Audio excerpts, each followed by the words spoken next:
Hi, everybody. This is Janet Meisel with DODD. I am a cross-system regional liaison.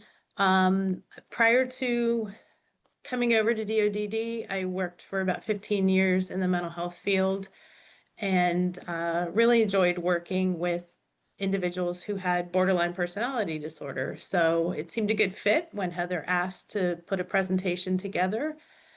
I said, yeah, jumped at the chance. So I'm going to be talking about, I'm going to give a diagnostic overview, talking about myths, facts, treatment, tips, and resources. So let's go ahead and jump in and start to talk about what is borderline personality disorder. So if you go straight to the DSM-5 TR, which is, as you all know, the handbook we use to make diagnoses, in order to assign a diagnosis of borderline personality disorder, 5 or more of the following criteria must be met. The first one is frantic efforts to avoid real or perceived abandonment. And let me back up 1 minute and say, while we're talking about this through this whole presentation, I want you to think about how this diagnosis could look for the folks that we serve. So for the first one, real or frantic efforts to avoid abandonment. Any form of abandonment is perceived as personal. Folks have a need to have others around them constantly telling them, I'm here for you, everything's okay. So again, how would that feel to someone in our population with this diagnosis? A second criteria is a pattern of unstable and intense interpersonal relationships. Think about how many different people interact with our individuals. Their teams are constantly changing. They may be moving from school to school, from provider to provider. They may be in different placements. And every time that happens, that's a disruption in an interpersonal relationship. The third diagnosis is identity disturbance. And really what that means is always struggling with that sense of self. And not just those big questions, who am I? Why am I here? But who's going to take care of me? What does my diagnosis mean to me? Those kind of questions. The fourth one is impulsivity in at least 2 potentially self-damaging areas. And the ones that we typically see are impulsive spending, sex, substance abuse, reckless driving, and binge eating. And I think if you start to think about folks in our population, you may see one or more of these behaviors exhibited. The next criteria is recurrent suicidal behavior, gestures or threats, or self-mutilating behavior. The unfortunate statistic is that about 8 to 10% of individuals who attempt suicide complete that act. The biggest number that we see are folks who make gestures or the self-mutilating behavior. So the cutting behavior, it could be head banging, would also count. Affective instability due to a marked reactivity of mood. So we're talking mood changes, constant mood changes. Again, how often do we see this in our folks? Every day. Chronic feelings of emptiness, feeling easily bored, not knowing how to occupy someone's time.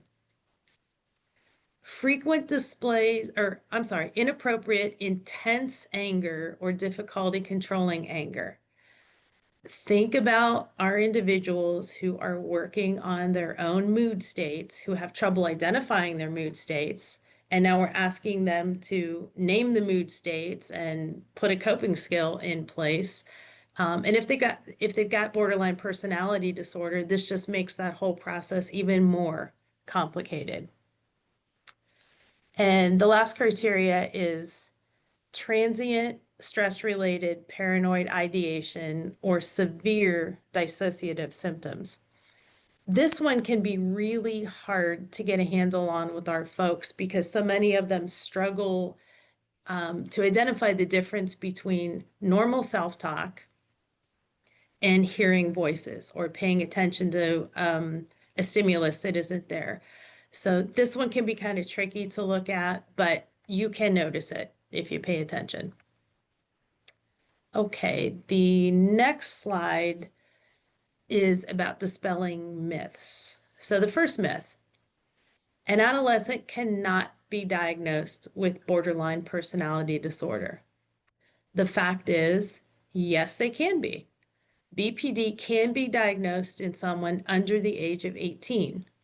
You may also see someone diagnosed with borderline traits if it's an emerging diagnosis. That can be difficult to do because you're looking at an adolescent and they're going through their normal, typical adolescent stuff with elevated mood states and being grumpy and not wanting to do what you need them to do. But keep in mind that someone can carry this diagnosis under the age of 18. The second myth, borderline personality disorder cannot coexist with ADHD or ASD. Yes, it can. Borderline personality disorder can coexist with ADHD, ASD, PTSD, and bipolar illness.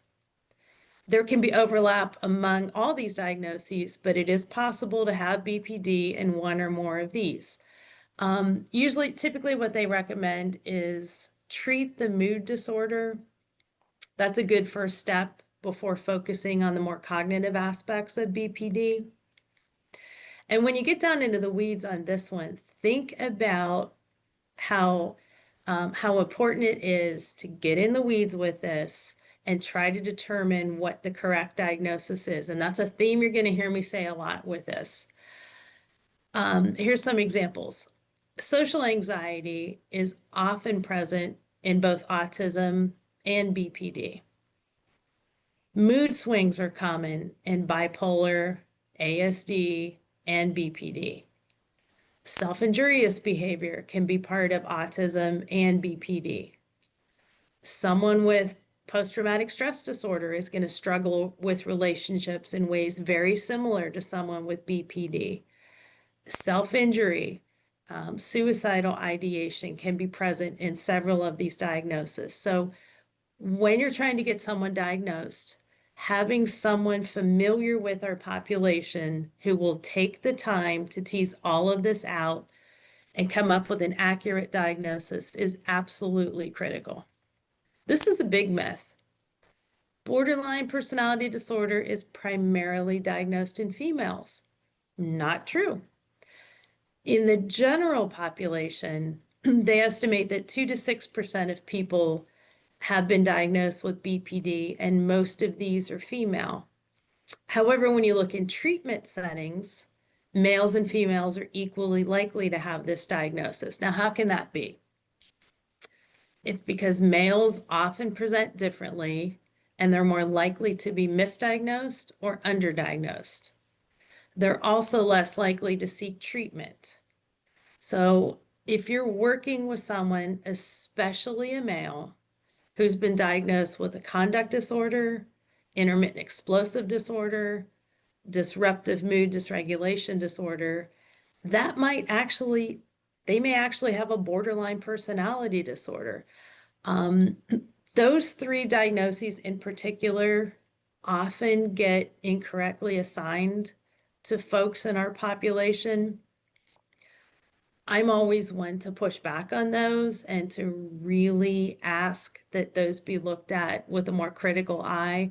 So what I'm going to start to ask now when I'm questioning those diagnoses is, hey, could this actually be a presentation of borderline personality disorder? Someone with a substance abuse disorder cannot be treated for borderline personality disorder. The fact is there's a 62% comorbidity between substance use and borderline personality disorder. Generally speaking, a therapist is going to want someone clean and sober before they can start to work on the higher level cognitive BPD symptoms. And also when we're talking about myths and we're talking about incorrect diagnoses, I also encourage you to remember that racial, ethnic, and cultural biases also exist in making a lot of these diagnoses. So please ensure that sensitivity and accuracy is being maintained when you're asking for someone to be diagnosed. What do we do for someone with BPD? There's a lot of treatment options available.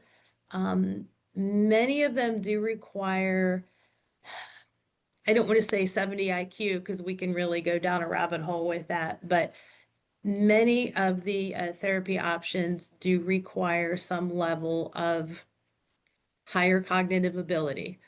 The gold standard remains dialectical behavior therapy.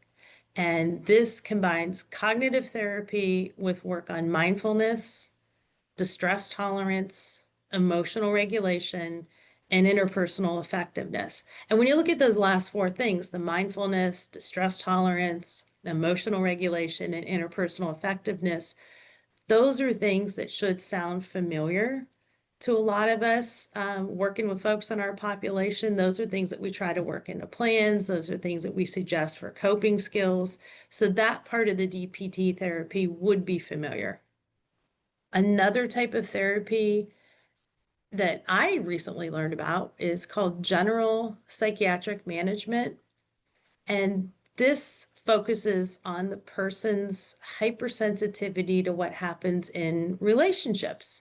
So it's all about looking at that relationship piece and trying to help them work through that. And I thought that this one sounded kind of neat. I was excited to learn about this one. Another one is mentalization-based treatment. And this really gets the person focusing on how their own mental state affects not just their behavior, but also the behavior of others. So think about how many times we've talked about working with our individuals on how to be in a relationship with someone and how to take someone else's perspective and how their own mood states can affect the outcome of a relationship. So that's kind of where this one fits in. So this one might be accessible for our individuals. And if you're looking at the links on this slide and you're saying, does that really say Anna Freud? It does. The Anna Freud organization actually has quite a few resources available about borderline personality disorder. And yes, that is Sigmund's daughter. Okay, this is my favorite part of this presentation because these next few slides are things that we can all do as team members to help support someone with this diagnosis. So you don't need to be a therapist. This is stuff that any of us can do. And I encourage you to share this out with the team, especially direct care staff. The first one is be careful using the word manipulation when describing behaviors. This is often the result of countertransference and says more about the person feeling manipulated than the individual. Now think about that for a minute and let that sit. When we say, stop doing that, you're being manipulative, that's actually the way I'm perceiving it. That's the way I'm feeling about it. And I'm not saying that it's not true in some instances. All of us at some point in our lives are being manipulative. But I think this gets used too much when we talk about our folks. So a challenge I'm putting out to you is try to really think through anytime we're describing someone's behavior as manipulative, take a minute and think that it could be something else. What is the person trying to communicate? Are they scared, hurt, angry, sick, depressed? Remember not to personalize things, but focus on what that person needs in that moment. The next thing is use the reflect, honor, connect technique. This is an amazing technique, simple to use, and it really works well with folks who have BPD because someone with that diagnosis is absolutely desperate to be seen, heard, and validated. And that's what their behaviors are trying to get you to do, to see them, hear them, and validate them. Okay, one thing that I'm going to share out is a list of cognitive distortions. So familiarize yourself with cognitive distortions, and if possible, help the individual you're working with understand them. I'm going to give a real simple, basic example of one. So one is catastrophizing, where a person will say, everything bad always happens to me. No, everything bad doesn't always happen to everybody. But if that's how we go through the day and we're looking at, everything through that filter, it's going to seem that way. So getting people to focus on the ways they're thinking about things and how we think about things kind of colors our day. If we can look at things in a more positive light, it can change everything. So that's what the cognitive distortions are about, and we're going to be sharing those out. Remember that feeling emotions quickly or having big emotions is neither good nor bad. Feelings just are. So instead of focusing on words, on feeling words that can be kind of negative, use terms like safe versus unsafe. So let's talk to someone about safe behaviors versus unsafe behaviors instead of talking about good versus bad or positive versus negative. All right. Someone with borderline personality disorder will tend to adapt their behavior to the level of your expectations. Think about that one. They're going to adapt their behavior to the level of your expectations. So if you expect negativity from someone, that's exactly what you're going to see. So find ways to lift people up. Find ways to increase their self-esteem, engage them in a routine, make them feel empowered, etc. Be sure to set clear boundaries and make sure everyone on the team is on the same page. And this is another attachment that I'll be sharing out, ways to establish boundaries. This helps avoid staff splitting. It helps avoid confusion about expectations, and it will ensure the person feels equally safe regardless of who is working with them. That's critical. They need to feel safe regardless of who's around them. Okay, this final set of slides is a whole slew of resources that I strongly suggest that you take the time to plow through. The first one is just kind of neat. John Gunderson is considered the father of borderline personality disorder. He's the one who coined the term that we now use as the diagnostic name. And there's actually some really cool old black and white footage of John.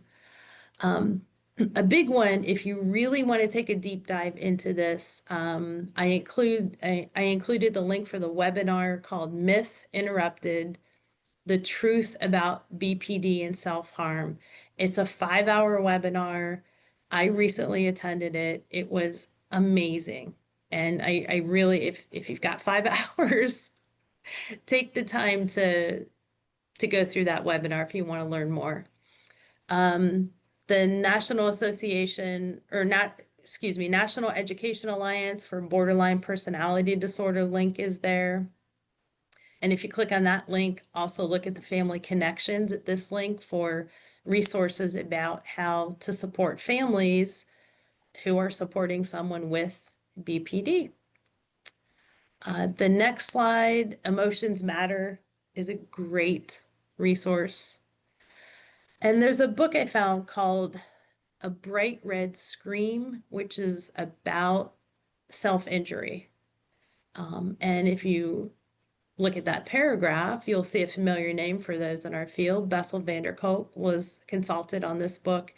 The title came from someone who engages in self-harm who described it as a bright red scream every time that she would self-mutilate.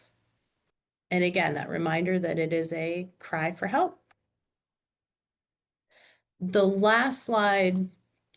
So the webinar was presented by folks at McLean Hospital, and I gave a link to that hospital and all the professionals who were in the webinar. So George Smith, Dr. Ana Rodriguez Villa, Dr. Andrea Gold, Dr. Karen Jacob, and Dr. Anna Precht were amazing. There was also someone in the webinar, if you take the time to look at it, who was someone with lived experience, very young. I think she's 24 years old, and she talked about the frustration of how her life was before she got the correct diagnosis. And once she was correctly diagnosed, it changed everything for the better.